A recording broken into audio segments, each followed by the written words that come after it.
नमस्कार, मैं हूं Pooja Kushwaha GTV education and exam channel से।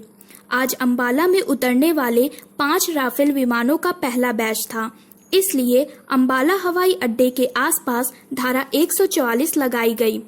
5 राफेल लड़ाकू जेट विमानों का पहला बैच आज भारत के अंबाला वायुसेना स्टेशन पर उतरेगा। इस विमान के UAE में अल ढफरा बेस से सुबह 11 बजे के आसपास उड़ान भरने और दोपहर 2 बजे अंबाला में उतरने की उम्मीद है। फ्रांस से राफेल विमानों का बहुप्रतीक्षित पहला बैच वायुसेना प्रमुख air chief marshal RKF Bhadauria को मिलेगा।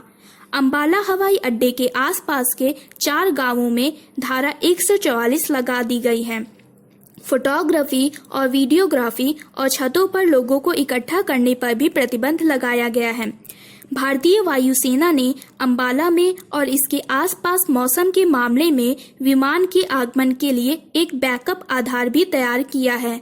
बैकअप बेस जोधपुर एयरबेस होगा।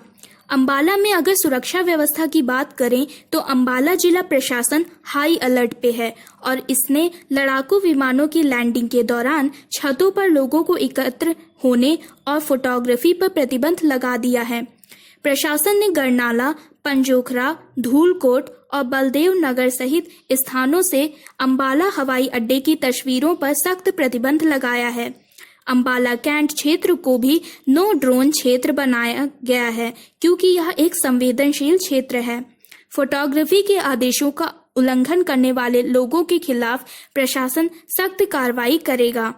पुलिस ने स्थानीय निवासियों को सूचित किया है कि वे 29 जुलाई 2020 को सुबह 10 बजे से शाम 5 बजे के बीच छत पर इकट्ठा ना हों और तस्वीरें ना लें।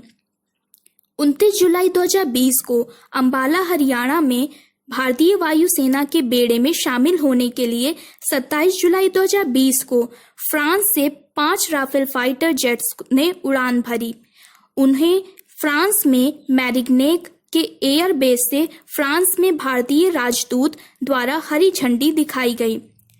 The Indian ambassador to France Javed Ashraf ने लड़ाकू जेट विमानों के चालक दल के साथ मुलाकात की और बातचीत की। विमान को एक बार फ्रांसीसी वायुसेना के टैंकर विमान द्वारा बीच में फिर से उतारा गया था, जबकि वे भारत के लिए रवाना होने से पहले संयुक्त अरब अमीरात में एक एयर बेस की ओर जा रहे थे। इसका महत्व जानते हैं तो राफेल फाइटर जेट भारत की वायु युद्धक क्षमताओं में रणनीतिक गहराई और ताकत जोड़ेंगे। The fighter jets armed with the long range Meteors air to air missiles and SCALP would give India the much needed edge over both Pakistan and China in terms of air strike capability। 5 Rafale fighter jet को एक दल द्वारा भारत में उड़ाया जा रहा है, जिसमें 7 भारतीय वायुसेना के पायलट शामिल हैं, जिसमें 17 गोल्डन एरो स्क्वाड्रन के कमांडिंग ऑफिसर शामिल हैं। सभी पायलटों ने 2016 में भारत और फ्रांस के बीच हुए समझौते के एक हिस्से के रूप में फ्रांसीसी कंपनी डसॉल्ट एविएशन से विमान पर पूर्व प्रशिक्षण प्राप्त किया। 5 राफेल विमानों में 3 सिंगल सीटर और 2 ट्विन सीटर जेट शामिल हैं। विमान 2 चरणों में भारत में उतारा जा रहा है। विमान ने भारत के रास्ते में संयुक्त अरब अमीरात में एक फ्रांसीसी आधार पर अपना पहला पड़ाव बनाया। UAE में उतरने से पहले ग्रीस या इजराइल के आसपास समुद्र के ऊपर एक फ्रांसीसी वायुसेना के टैंकर विमान द्वारा उन्हें फिर से उतारा गया। UAE में ठहराव के बाद विमान भारत में अंबाला की ओर बढ़ेगा।